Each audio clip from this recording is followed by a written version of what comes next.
할렐루야. 오늘도 주님을 찾아 또 주님을 만나러 예배 자리에 나오신 우리 성도님들을 환영하고 축복합니다. 우리 함께 찬송가 279장 인내하신 구세주여 함께 찬송하시겠습니다. 찬송가 279장입니다. 인내하신 구세주여.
우리를 사랑하시고 우리를 여전히 지키시는 우리 하나님, 오늘도 우리를 깨워주심에 감사합니다. 하루를 예배로 또 기도함으로 시작할 수 있게 하심에 감사합니다. 언제나 주님의 그 긍휼하심을 힘입어 하루하루를 살아가는 주님의 자녀 되게 하여 주옵소서. 주님 앞에 숨기지 아니하고 우리의 연약함들, 부끄러움들, 죄악까지도 있는 모습 그대로 온전히 다 올려드려 그 죄 사함받고 기쁨으로 하루하루 감사로 살아드리는 주님의 자녀들 되게 하여 주시옵소서. 주님만 의지하오며 살아계신 예수 그리스도의 이름으로 기도하옵나이다. 아멘. 오늘 우리 함께 보실 말씀은 마가복음 10장 46절에서 52절 말씀입니다. 마가복음 10장 46절에서 52절 말씀입니다. 제가 가진 성경으로는 신약성경 72페이지에 있습니다. 마가복음 10장 46절에서 52절 말씀, 우리 함께 교독하고 마지막 절은 함께 읽도록 하겠습니다. 제가부터 읽겠습니다. 그들이 여리고에 이르렀더니 예수께서 제자들과 허다한 무리와 함께 여리고에서 나가실 때에 다메오의 아들인 맹인 거지 바디메오가 길가에 앉았다가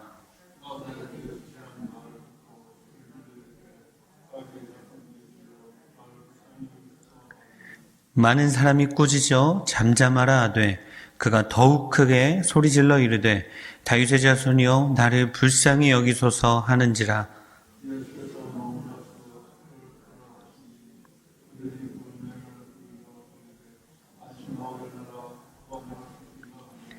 맹인이 겉옷을 내버리고 뛰어 일어나 예수께 나아오거늘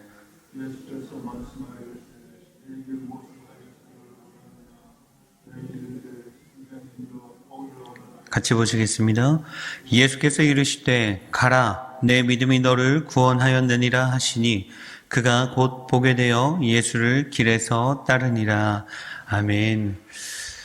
한 소녀가 나폴레옹 황제를 찾아왔습니다. 그리고 이 소녀가 나폴레옹 황제 앞에서 무릎을 꿇고 울부짖었습니다. 폐하, 제 아버지를 용서해 주십시오.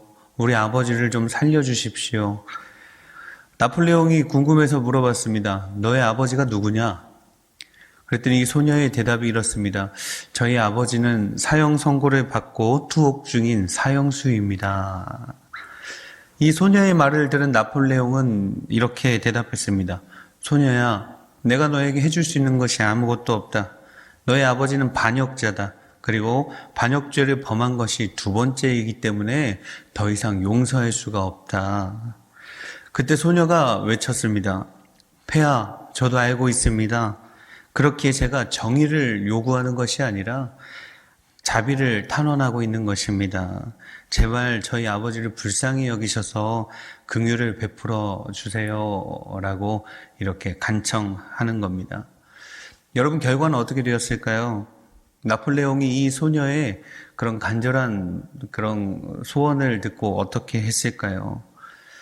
나폴레옹은 그 마음속에 갈등을 느꼈지만 소녀의 손을 잡고 이렇게 이야기했습니다.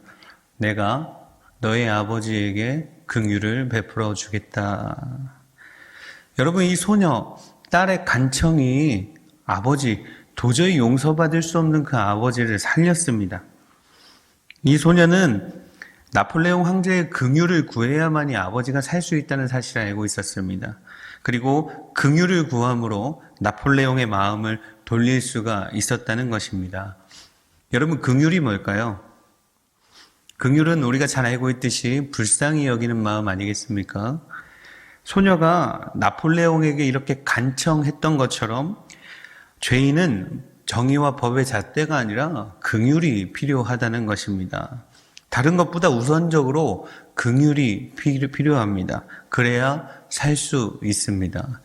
기억하셔야 합니다. 어떤 정의, 법의 잣대 이런 것들로 용서받을 수 없는 우리였지만 하나님께서 우리를 사랑하셔서 독생자 예수 그리스도를 보내주심으로 말미암아 우리가 긍휼하심을 얻어서 다시 살 수 있게 되었지 않겠습니까? 우리가 그 긍휼하심을 구해야 한다는 것, 하나님 앞에 날마다 긍휼하심을 구해야 한다는 사실을 꼭 기억하셨으면 좋겠습니다.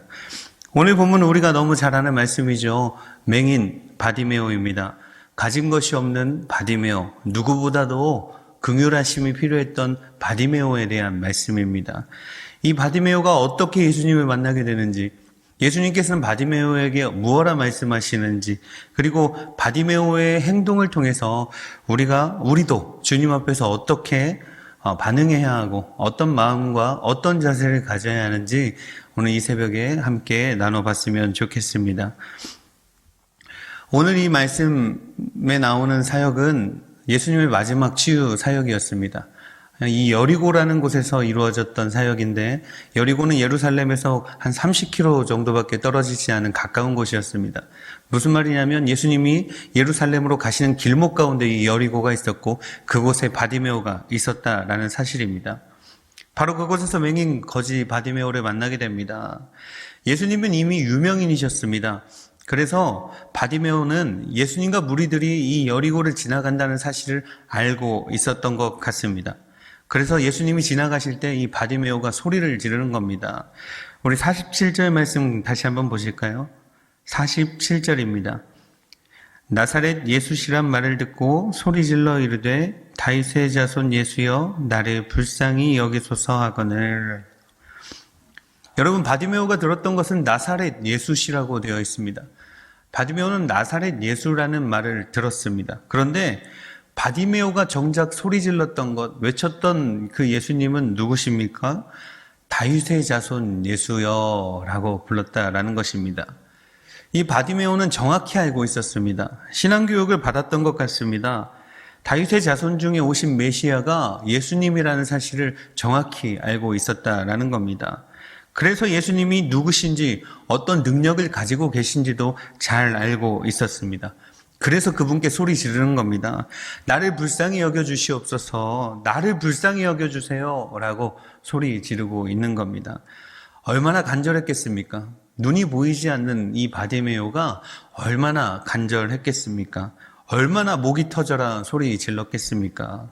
그런데 그의 그런 처절한 부르짖음의 주의 반응은 냉담했습니다. 48절에 제가 읽어드리겠습니다. 많은 사람이 꾸짖어 잠잠하라 하되 그가 더욱 크게 소리질러 이르되 다윗의 자손이여 나를 불쌍히 여기소서 하는지라. 주위에서 이 바디메오에게 잠잠하라고 합니다. 너 좀 조용히 해 라고 이야기하고 있는 겁니다. 바디메오는 약자였기 때문에 평소 같았으면 주위 사람들이 너 좀 조용히 해라 그러면 조용히 했을 겁니다. 그런데 이 바디메오는 다시 언제 볼지 모르는 예수님을 향해서 더 크게, 도리어 더 크게 소리를 질렀다라는 사실입니다. 다윗의 자손이여 나를 불쌍히 여기소서. 바디메오가 얼마나 간절한지 보여주고 있는 그런 말씀 아니겠습니까? 긍휼밖에는 구할 수 없었던 바디메오입니다. 이렇게 간절함으로 긍휼을 구했던 바디메오에게 예수님은 어떻게 반응하셨을까요? 우리 49절 말씀 같이 보실까요? 49절입니다. 예수께서 머물러 서서 그를 부르라 하시니 그들이 그 맹인을 부르며 이르되 안심하고 일어나라 그가 너를 부르신다 하매. 아멘. 예수님이 외면하지 않고 이 바디메오를 부르셨습니다. 가던 길을 멈추고 서서 바디메오를 부르셨습니다. 그리고 그 부르심에 바디메오는 이렇게 반응합니다. 50절 말씀을 보면 겉옷을 내어버리고 뛰어 일어나 예수께 나왔다라고 말하고 있습니다. 이 소경 바디메오 가진 것이 있었겠습니까? 그런데 이 바디메오가 겉옷을 던져버렸다라는 것은 자신의 전부를 내어 던졌다라는 것이죠. 예수님이 부르시니까 자신의 모든 것을 다 내어 던지고 예수님께 나아갔다는 사실입니다. 그 전 재산이나 다름이 없는 그 겉옷, 이불도 되고 또 추위로부터 그를 지켜주는 그것을 내어 던지고 예수님께로 나아갑니다. 그런 바디메오에게 예수님이 이렇게 물으시죠. 51절에서 예수께서 말씀하여 이르시되 내게 무엇을 하여 주기를 원하느냐? 맹인이 이르되 선생님이여 보기를 원하나이다. 여러분, 이렇게 꾸밈없는 질문과 대답 아니겠습니까? 내가 너에게 무엇을 하여 주기를 원하느냐? 주님, 내가 보기를 원합니다. 무슨 이런 당연한 질문과 대답이 있냐고 생각하시는 분이 계실지도 모르겠지만 이 또한 주님 앞에서 꾸밈없는 있는 모습 그대로의 고백이기 때문에 더 귀한 것 같습니다. 이렇게 하나님 앞에서 꾸밈없는 자세가 우리에게도 필요합니다.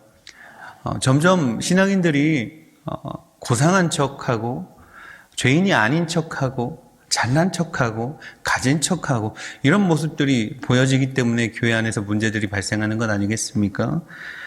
하나님은 전능하신 하나님이시죠. 전지하신 하나님이십니다. 우리의 모든 연약함들, 부끄러움들, 죄악들까지도 다 아시는 분 아니겠습니까? 주님 앞에 나아갈 때 우리가 이런 것들을 꾸밈없이 다 내어놓아야 한다는 사실입니다. 그리고 내가 너에게 무엇을 하여 주기를 원하느냐 물으실 때에 주님, 내가 잘못했으니 용서해 달라고 말씀드리면 분명히 우리의 모든 것들을 용서하여 주시는 분이시라는 사실입니다. 52절 말씀입니다. 예수께서 이르시되 가라 내 믿음이 너를 구원하였느니라 하시니 그가 곧 보게 되어 예수를 길에서 따르니라. 그렇습니다. 이 바디메오는 보게 되었습니다. 간절한 마음으로 예수님을 부르짖었기 때문에 이 바디메오는 볼 수 있게 된 것입니다. 얼마나 좋았겠습니까? 보이지 않던 사람이 보인다는 것 얼마나 행복했겠습니까? 그리고 그가 어떻게 했습니까? 바로 집으로 뛰어갔습니까? 보고 싶은 사람들을 보러 갔습니까? 그동안 못 봐서 못 누렸던 것들을 누리러 다녔습니까? 아닙니다. 예수님의 긍휼하심을 얻었던 이 바디메오는 예수님을 따르게 됩니다. 예수님의 제자가 되었다는 것입니다. 그렇습니다. 예수님의 사랑을 안다면, 예수님의 사랑을 체험했다면, 그 긍휼하심을 입었다면, 예수님을 만났다면 예수님의 제자가 되어야 하는 것이 맞습니다. 그깟 겉옷쯤은 벗어던질 만한 용기가 있어야 한다는 사실입니다. 우리는 예수님의 제자입니까? 한번 스스로에게 질문을 던져보셨으면 좋겠습니다. 나는 예수님의 제자인가? 여러분, 바디메오에게는 간절함이 있었습니다. 예수님을 만나고 싶었던 그 간절함이 있었고, 또 하나는 예수님께서 자신에게 긍휼을 베풀어 주시기를 바라는 간절함이 있었습니다. 우리에게는 오늘 어떤 간절함이 있습니까? 주일이 기대되십니까? 혹시 주일 예배가 우리가 온라인으로 자꾸 하다 보니까 교회 예배당에 나가는 것이 고되고 또 가끔은 귀찮고 이런 모습들이 우리 삶 속에서 점점 나타나고 있지는 않습니까? 기도할 때, 찬양할 때에 우리는 어떤 간절함이 있습니까? 말씀을 사모하십니까? 성도들 간의 교제를 사모하십니까? 어떤 우리 공동체의 모임들을 사모하십니까? 우리에게 간절한 마음이 있어야 합니다. 우리에게 간절한 마음이 있을 때 하나님의 긍휼하심을 우리가 입게 된다는 것입니다. 우리에게 간절한 마음이 있을 때 하나님이 우리를 긍휼히 여기신다는 사실입니다. 우리의 삶은 오직 우리 삶의 주인 되시는 하나님께 달려 있습니다. 인생을 사시다 보면 잘 아시지만 사람의 힘으로 되지 않는 것들이 너무나 많잖아요. 하나님의 긍휼하심이 없으면 안 되는 것들이 참 많지 않습니까? 그렇기 때문에 우리가 더 간절했으면 좋겠습니다. 이런 코로나의 상황 속에서도 더 간절했으면 좋겠습니다. 간절한 마음으로 다른 사람들을 바라보거나 세상을 바라보는 것이 아니라 우리 이 십자가를 바라봤으면 좋겠습니다. 나를 위해 고통당하셨던, 나를 위해 대신 죽으셨던 그 예수 그리스도, 그분을 기억하시는 그런 하루 되셨으면 좋겠습니다. 더 간절히 부르짖었으면 좋겠습니다. 인생이 고되고 힘들고 인생에 어려움이 있다면 더 간절하게 부르짖었으면 좋겠습니다. 주여, 나를 구원하여 주옵소서. 주님, 나와 함께하여 주시옵소서. 주님, 내 문제를 해결하여 주옵소서. 우리가 그렇게 간절하게 부르짖는다면 분명히 내가 너에게 무엇을 주기를 원하느냐라고 친절하게 우리에게 다가오시는 그 예수님의 음성을 들으실 수 있으실 것입니다. 그렇게 주님과 동행하시는 복된 한 날 되시기를 간절히 축원합니다. 우리 주기도문으로 예배 마치도록 하겠습니다. 하늘에 계신 우리 아버지여, 이름이 거룩히 여김을 받으시오며 나라의 임하옵시오며 뜻이 하늘에서 이룬 것 같이 땅에서도 이루어지이다. 오늘날 우리에게 일용할 양식을 주옵시고 우리가 우리에게 죄 지은 자를 사하여 준 것 같이 우리의 죄를 사하여 주옵시고 우리를 시험에 들게 하지 마옵시고 다만 악에서 구하옵소서. 대개 나라와 권세와 영광이 아버지께 영원히 있사옵나이다. 아멘. 우리 시간 함께 기도하실 때 오늘 말씀을 기억하시면서 우리가 하루하루의 삶 속에서 주님을 만나기 원합니다. 주님, 나와 함께하여 주시옵소서 기도하시고, 주님, 나를 불쌍히 여겨 주시옵소서. 주님, 나를 긍휼히 여겨 주시옵소서. 주님만 바라보고 주님만 붙잡고 살아가게 하여 주옵소서 기도하셨으면 좋겠습니다. 코로나가 너무나 많이 확산되어지고 있습니다. 하나님께서 이 확산을 막아주시고 하루빨리 치료제를 만들어 주셔서 마스크를 벗는 은혜를 경험하게 하여 주옵소서. 함께 기도하시고, 우리가 더 이상 모이기를 폐하는 것이 아니라 모이기에 힘쓰는 교회 될 수 있도록, 우리가 자유롭게 모일 수 있도록 하나님께서 도와달라고 우리 간절히 기도해 주셨으면 좋겠습니다. 코로나19의 이 암울한 현실 가운데에서도 하나님을 의지하며 기쁨으로 승리하는 주님의 자녀 되게 하시고, 특히 우리 교회 학교 아이들을 위해서 더 기도해 주셨으면 좋겠습니다. 학업의 지장이 너무나 많고 여러 가지 어려움들이 있는데 하나님께서 우리 아이들을 지켜달라고, 특히 우리 예사랑교회 주일학교 아이들을 지켜달라고 기도해 주시고, 또 우리 환우들을 위해서 기도해 주셨으면 좋겠습니다. 우리 성도들 아프지 아니하고 건강함으로 하나님께서 주신 사명 잘 감당하게 해달라고, 치료 중인 우리 환우들이 있는데 하나님의 그 여호와 라파의 그 하나님을 경험하며 또 깨끗이 치유받는 놀라운 역사가 있게 하여 달라고 기도해 주셨으면 좋겠습니다. 우리 교회와 우리 중직자들과 우리 모든 성도님들을 기억하시면서 우리 함께 기도하도록 하겠습니다. 기도합니다.